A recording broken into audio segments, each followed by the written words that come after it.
Good morning student, class 9th maths. हम study कर रहे हैं chapter number 2 polynomial.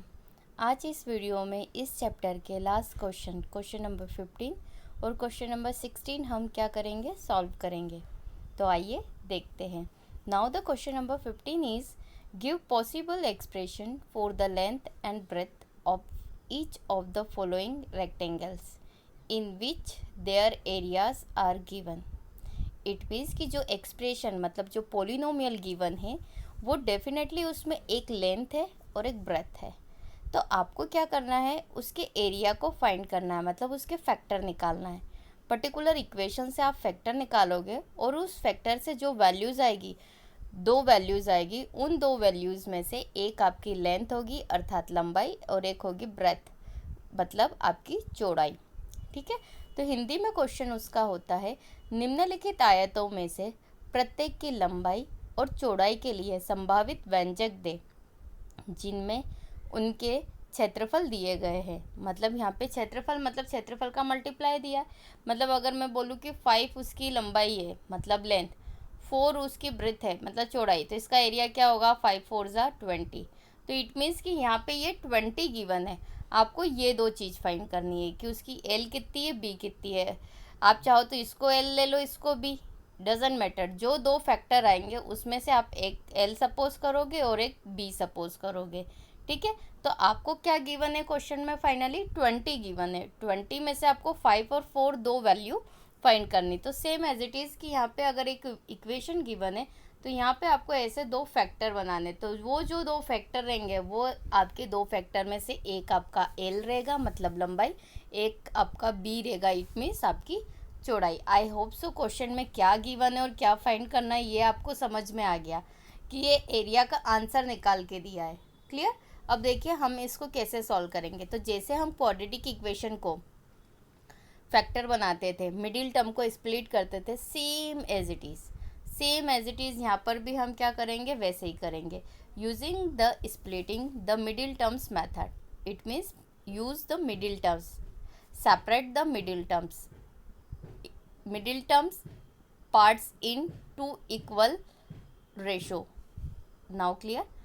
We have to find a number whose sum 35। देखिए हमें ऐसे नंबर चाहिए जिसका सम कितना आए, 35 आए, राइट। लेकिन हम क्या करते, a इंटू सी मतलब 25 इंटू 12 कितना आया, 300। मतलब ऐसे दो नंबर चाहिए जिसका मल्टीप्लाई करने पे कितना आए, 300। और हम क्या करेंगे, प्लस माइनस करने पे कितना है, 35। अब देखिए 15 20 इन दोनों का मल्टीप्लाई अगर हम करते, जैसे 10 इंटू 30 ये भी होता है 300, क्लियर, और ये भी होता है आपका 300, क्लियर। अब देखिए इन दोनों को प्लस करेंगे तो कितना आएगा, 40 चाहिए क्या हमें, नहीं। माइनस करेंगे तो कितना आ रहा है, 20 चाहिए क्या, नहीं। मतलब ये दो नंबर हमारे क्या हो गए, रिजेक्ट। 10 और 30 नहीं चाहिए। फिर अगर जैसे हम 15 और 20 को प्लस करें तो कितना आ रहा है, 35। हमें क्या चाहिए था, 35। इट मीन्स कि हमारे दो नंबर कौन से हो गए, 15 और 20। मतलब जब हम मिडिल टर्म को स्प्लिट करेंगे तो हम कौन से दो नंबर में डिवाइड करेंगे उसको, 15 और 20 के टर्म में, क्लियर। तो देखिए हम कैसे करेंगे। हमारे पास जो इक्वेशन गिवन है हमको ने उसको एज इट इज़ लिखी, 25a² minus 35a plus 12, clear. अब फर्स्ट टर्म और लास्ट टर्म हमने एज इट इज़ लिखी।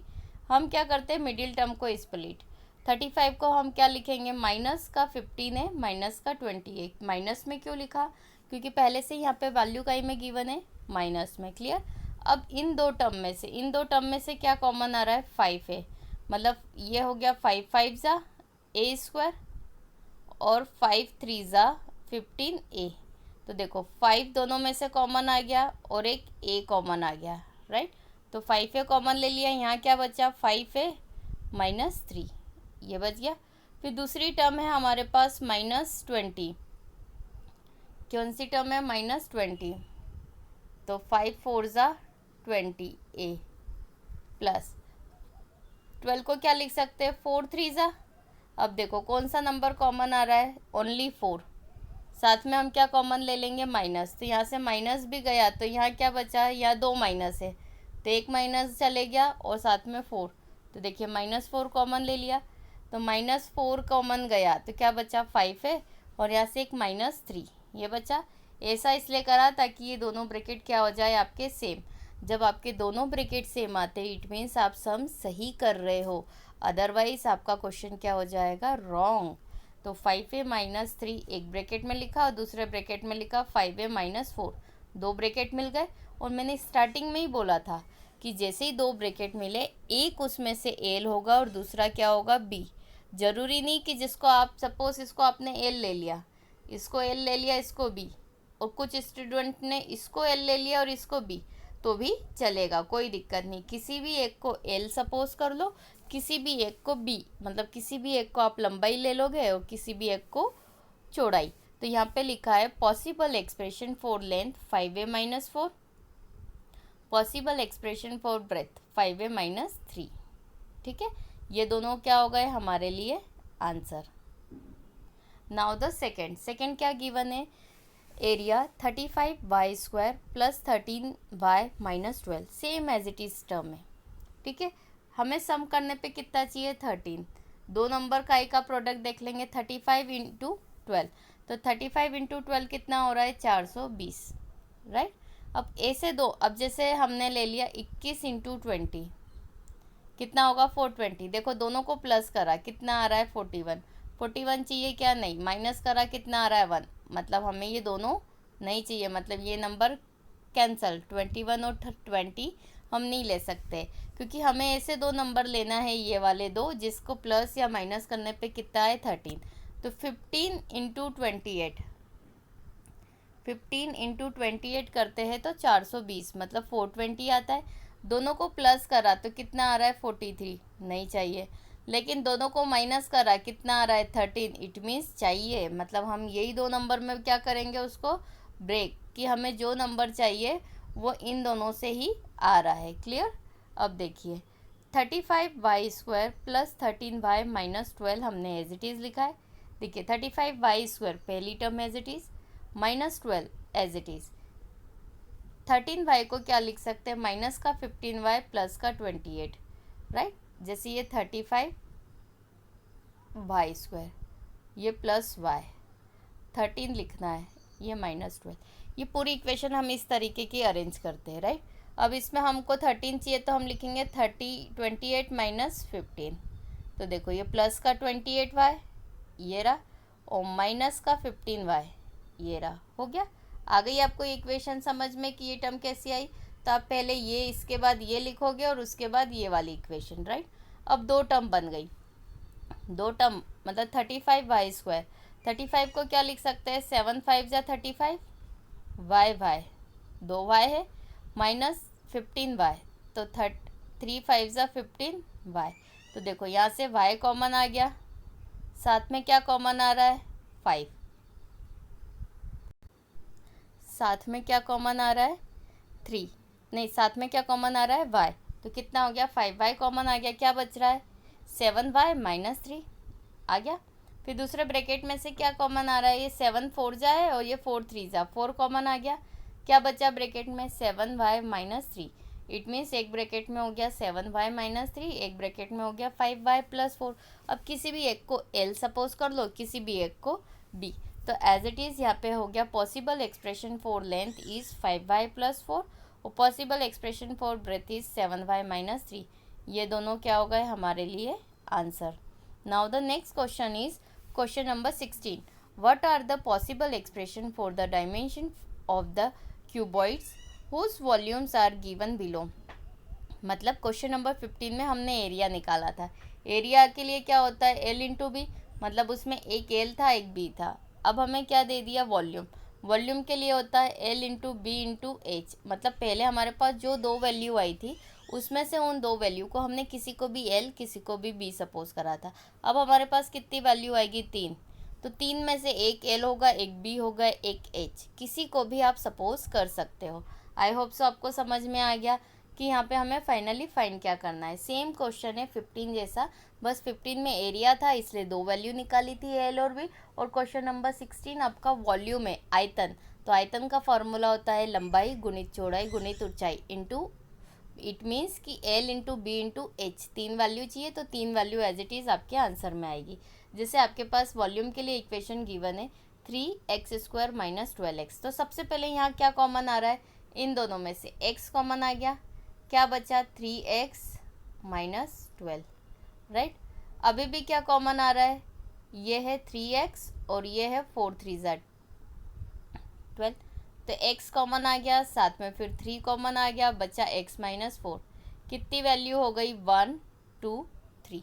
अब ये आपके लिए l हो गया, ये b हो गया h, ये सपोज कर लो। तो देखो उन्होंने पहले 3 को l ले लिया, x को b ले लिया और ये h ले लिया, कैसे भी ले सकते हो कोई दिक्कत नहीं। तो हम बोल सकते हैं possible expression for length is 3, possible expression for breadth is x, possible expression for height is x - 4, मतलब एक आपकी लंबाई है, एक चौड़ाई है और एक ऊंचाई, ये तीनों क्या हो गए हमारे लिए answer. Now the next is volume 12k² + 8k² - 20k। सबसे पहले जब भी कोई इक्वेशन के सबसे पहले क्या कॉमन आ रहा है, हम देख लेते हैं। जो कॉमन आ रहा है वो हमारे लिए क्या हो जाएगा l।